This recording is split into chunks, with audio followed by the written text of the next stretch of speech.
如果掀开它那套宏大叙事、辉煌壮丽的外衣，仔细去看那个藏在底层的账本，你会发现这种看起来特别稳定、特别高效的系统，能撑起来往往都离不开3样东西，那就是压缩个体价值，把人当成工具，再用高压制度逼着整套系统不敢出错。而这套系统运转的底层逻辑，在历史的账本上从来都没有变过。如果在网上搜兵马俑，你会看到一个极其统一的、充满赞美和惊叹的叙事。无论是官方的纪录片，还是民间的历史科普频道，所有人都把镜头的焦点对准了同一件事，那就是细节。他们会放大屏幕，让你看陶俑头上细致入微的发辫走向，看铠甲上清晰可见的甲钉，甚至让你看陶俑鞋底那疏密有致的防滑针脚。但这种对细节的过度聚焦，其实掩盖了一个更让人毛骨悚然的盲点。兵马俑真正的工程奇迹，不在于千人千面，而在于这么大这么重的陶俑居然还能被稳定的批量做出来。面对这种不可思议的体量，大众的认知往往会走向2个极端，要么浪漫化的赞美远古工匠所谓的自由创作和匠人精神，要么干脆滑向恐怖谷效应，相信所谓活人浇筑的猎奇巫术。但在工程审计的绝对理性视角里，这2种说法都站不住脚。兵马俑不是按自由创作的逻辑被生产出来的，它本质上是制度化量产的产物。一旦我们拨开艺术瑰宝的历史滤镜，去查看制造这批陶俑的底层物理账本时，你会发现秦朝人撞上的第一个工程死局，根本不是怎么把人的五官捏得好看，而是材料学与力学上几个极其致命的物理参数。我们要面对的第一个物理实体是数百斤重的湿润黄土。如果顺着那种浪漫化的直觉想象，认为这些陶俑是一个个工匠从头到脚一气呵成捏出来的，那么这套系统在第一步就会面临物理学上的彻底崩溃。因为数百斤的湿软泥胎在重力的拉扯下根本无法实现自我支撑，如果从下往上直接堆塑，上半身的巨大重量会直接压垮下半身，最终坍塌成一滩烂泥。为了解决这个死局，秦朝的兵工厂展现出了极其成熟的大规模模块化生产逻辑。简单来说，就是2000年前的巨型乐高，只不过这些零件拼起来会组成一个接近200公斤的陶俑。这很可能是目前已知古代大型雕塑中最典型的大规模模块化量产案例之一。秦朝的古人将一个复杂的人体结构强行拆解成可以流水线作业的独立模块。陶俑的踏板和双腿多为实心的泥铸成型，这在工程学上叫做重心下沉，它提供了绝对稳固的基础支撑。躯干和双臂不再是实心堆塑，而是采用泥条盘筑法做成的空心结构，这也极大减轻了自重。头部则是使用了标准化的模具，先压制出了基本的脸型轮廓，然后再进行面部特征的2次贴塑和微调，从而在视觉上制造出了千人千面的错觉。实心底盘与空心躯干的结合，标准化模具和局部修整的搭配，大幅缓解了湿泥坍塌的静力学问题，让这种体量的泥胎具备了可操作的成型条件。但这仅仅是闯过了泥土成型的第一关。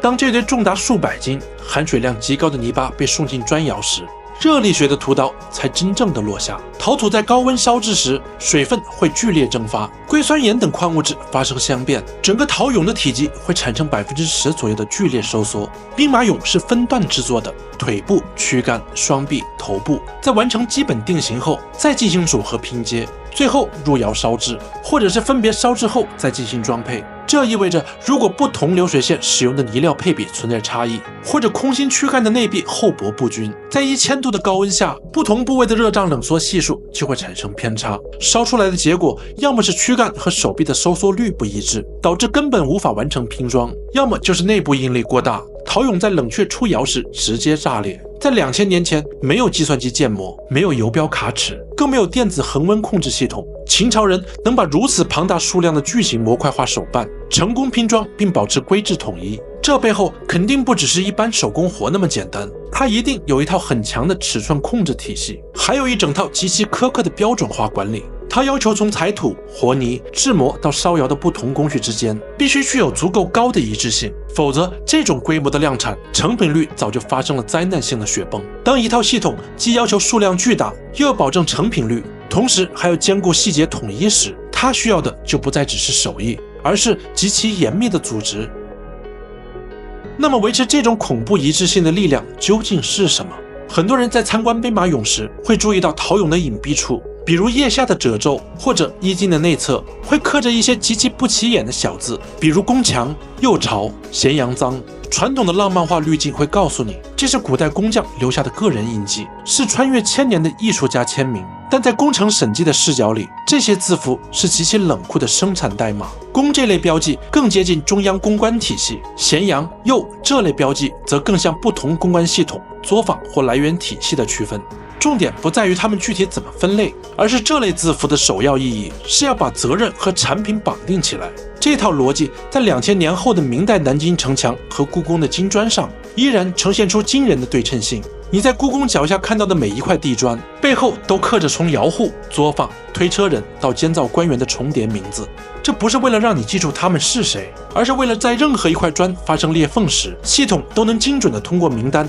反向溯源，把恐怖的惩罚落实到具体的某个人的头上。这就是中国古代官营手工业贯穿始终的底层逻辑：务乐功名，以考其成，工有不当，必行其罪。这根本不是什么值得歌颂的浪漫工匠精神。在那个没有现代化质检设备的时代，这套机制的本质是用制度性的暴力问责来代替流水线上的质检机制。秦朝的工律里明确规定了对次品的零容忍。当你的名字刻进泥土时，意味着你的责任已经和这件产品的成败被强行绑定在了一起。兵马俑之所以能做到规制统一、细节规整，不是因为工匠们热爱艺术，而是因为这些名字背后悬着一套极其精密、不容试错的律法机器。除了泥土和窑炉，这套系统还有一笔看不见的巨额成本。很多人都知道，兵马俑刚出土的时候是彩色的，但这层彩绘绝不仅是附加装饰，它是一道高风险的独立工序。涂抹颜料前必须刷一层生漆作为底漆，生漆含有会导致严重过敏反应的漆分。在古代简陋的防护条件下，大规模的割漆、熬制和涂抹，意味着工人要长期冒着很高的健康风险，同时森林资源也会被大量消耗。而在使用的颜料中，一种被称为中国紫，又叫硅酸铜钡的物质，后来引起了现代材料学家的注意。这说明秦朝人已经掌握了高度复杂的人造材料技术。它不是天然捡来的矿物颜色，而是需要控制特定配料并在高温下进行反应的人工合成产物。这种复杂的早期材料技术并没有用于民生，而是被不计成本地投入到了这场名为永生的资源浪费中，而目的只是为了给这支地下军团粉饰出一层不存在的生机。兵马俑坑里真正让人深思的，不仅是陶俑，还有那些陶俑手里曾经紧握着的真正能上战场的青铜兵器。考古人员在兵马俑的坑洞里清理出了海量的青铜矢足以及青铜弩部件。通过对这些青铜兵器的检测发现，它们表面的加工痕迹并不像是工匠一个个慢慢磨出来的，而是明显带着规范化加工和成批制作的痕迹。更重要的是，这些复杂的弩机零件和矢足还显示出了很强的标准化倾向。虽然它们还不能算现代工业里那种高精度能随便互换的零件，但它至少说明了一件事：在这台国家机器运转时，兵器的维修、装配和大批量补给已经被放到了一个非常重要的位置。换句话来说，这种标准化的意义并不只是做得整齐，而是为了让这套杀人的系统更容易维修、更容易补充，也更容易持续运转。这些冰冷的、形制高度一致的青铜杀人剑，才是秦朝那套系统最真实、最具杀伤力的物理倒影。今天，当我们站在兵马俑坑洞边缘，居高临下的俯视这个排列整齐、气势磅礴的巨大地下军队，有人看到的是千古一帝横扫六国的无上威仪，有人看到的是震撼世界、不可思议的东方奇迹。但在工程审计的视角里，我们看到的是一个将国家生产逻辑发挥到极致的工业怪兽。这些沉默的陶俑只不过是这套庞大系统最外层的可见部分，而真正支撑它运转的是严密的分工模块、冰冷残酷的责任溯源机制，以及被高度量化、彻底物化的底层碳基耗材。无论是2000年前横扫八荒的古代帝国，还是我们今天身处高科技的现代社会，当我们面对一个高度统一、运转又极其高效的庞大系统时，如果掀开它那套宏大叙事、辉煌壮丽的外衣，仔细去看那个藏在底层的账本，你会发现，这种看起来特别稳定、特别高效的系统，能撑起来，往往都离不开3样东西，那就是压缩个体价值，把人当成工具，再用高压制度逼着整套系统不敢出错。而这套系统运转的底层逻辑，在历史的账本上从来都没有变过。这里是信息局外人，我不负责给大家提供答案，只是给大家提供另外一种角度去观察这个世界。好了，这期影片就到这里，我们下期再见。